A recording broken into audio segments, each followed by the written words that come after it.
Bismillahirrahmanirrahim. Assalamualaikum warahmatullahi wabarakatuh dan selamat pagi. Apa khabar semua?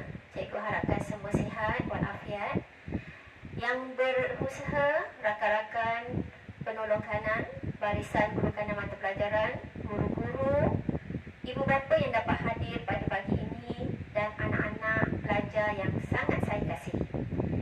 Alhamdulillah, bersyukur kita pada pagi ini dapat kita berkumpul dalam perhimpunan rasmi pertama sekolah bagi sesi persekolahan 2022-2023. Terlebih dahulu, cikgu ingin mengucapkan selamat kembali ke sekolah bagi pelajar-pelajar tingkatan 2, 3, 4 dan 5 dan selamat datang ke sekolah dan menjadi warga SMK Taman Sri Keluang kepada semua guru baru yang baru mendaftar ke sekolah dan juga pelajar-pelajar peralihan dan tingkatan 1. Terlebih dahulu, ingin cikgu memperkenalkan barisan pentadbiran di sekolah kita, iaitu bermula dengan barisan guru kanan, penolong kanan SMK TSK, iaitu Cikgu Maimun binti Selamat, penolong kanan pentadbiran, Cikgu Hanida binti Hashim, penolong kanan Hal Iwan Murid, Cikgu Ramli bin Abdul Rahman,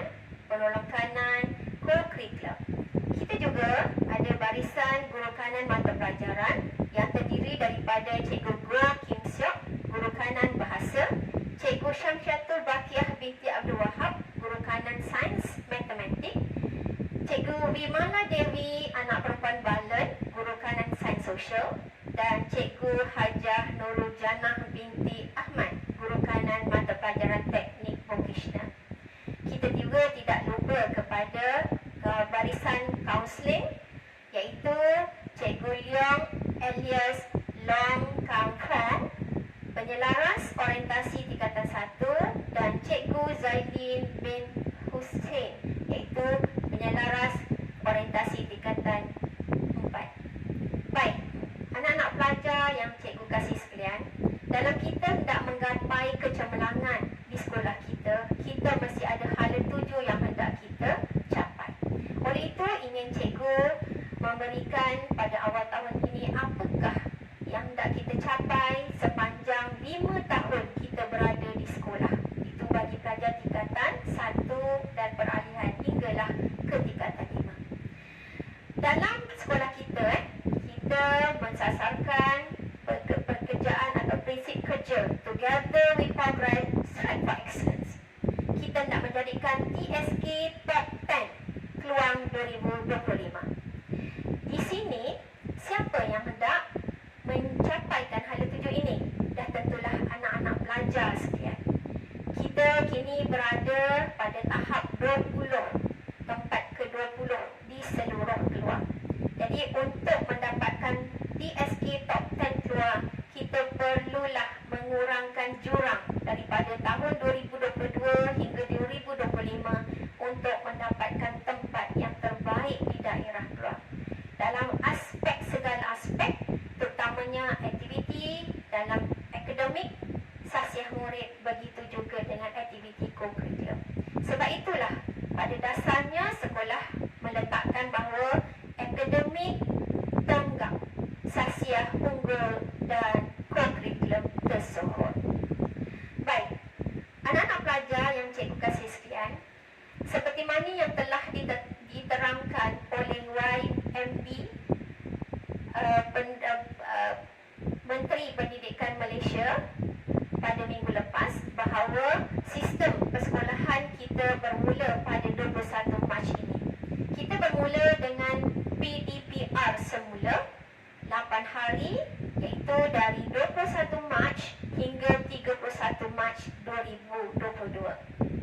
Manakala kita bersemuka tanpa penggiliran bagi semua tingkatan dari peralihan hingga tingkatan 5 bermula pada 4 April 2022. Oleh sebab itu, penjadualan PDPR 4.0 pada tahun ini kelas bermula seawal 7.30 pagi dan setiap hari Rabu pada 7.30 hingga pukul 8.30 adalah waktu co-curriculum.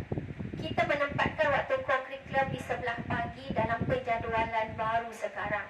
Dan ini juga ada kaitannya dengan kenyataan media Kementerian Pendidikan Malaysia yang mengatakan pelaksanaan aktiviti co-curriculum akan bermula menjelang 21 Mac ini. Dan selain itu juga, bagi penjadualan PDPR 4.0 bagi tingkatan 1 dan 4, minggu pertama ini adalah minggu orientasi yang dibuat secara maya ataupun online. Manakala bagi tingkatan 2, 3 dan 5, pendidik PDP akan dijadualkan secara online dan offline. Okey, apakah peranan kita sebagai pelajar semasa PDPR 4.0 ini? Baik, pelajar-pelajar diminta untuk sentiasa menyimak jadual pelajaran yang telah pun diberikan oleh guru dalam kumpulan WhatsApp ataupun dalam kumpulan Telegram masing-masing. Semua guru telah meminta pelajar untuk join kelas mereka. Sama ada pelajaran itu akan dibuat secara online ataupun offline akan ditetapkan dengan kesesuaian kedudukan pelajar-pelajar sendiri. Selain itu juga, kita sebagai pelajar mestilah menepati masa. Berilah komitmen dan berilah maklum balas tentang kehadiran anda.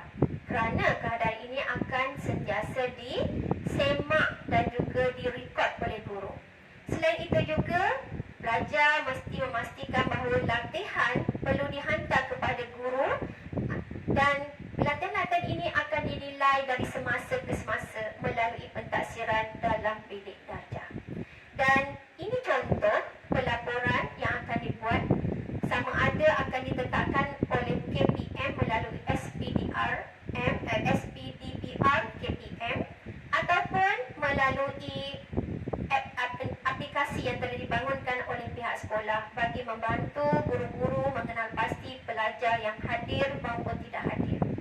Dan sasiah murid, okey, dalam kita melihatkan kepada kehadiran maklum balas ini, pelajar-pelajar akan dimasukkan sebagai amalan baik dalam PDPR ini menerusi sistem sasiah diri murid ataupun SSDM. Jadi kehadiran anda yang baik, kemudian buat latihan yang baik akan dimasukkan sebagai sasiah baik dalam SSDM. Baik, seterusnya kita juga kena peka terhadap jadual waktu didik TV yang telah pun diberikan oleh guru dalam grup-grup Telegram masing-masing. Jadi didik TV ini telah pun diperkenalkan oleh kementerian sejak tahun 2020 lagi apabila PDPR ini dikuat kuasa. Jadi ini akan diteruskan. Ini contoh ya. Okey, sistem ataupun siaran didik TV menerusi TV OK dan sebagainya. Ada daripada peralihan hinggalah tingkatan 5. Selain itu juga sentiasa menjaga adab. Di sini di sekolah ini cikgu mementingkan adab kerana nilai sasiah itu tidak dapat dibeli.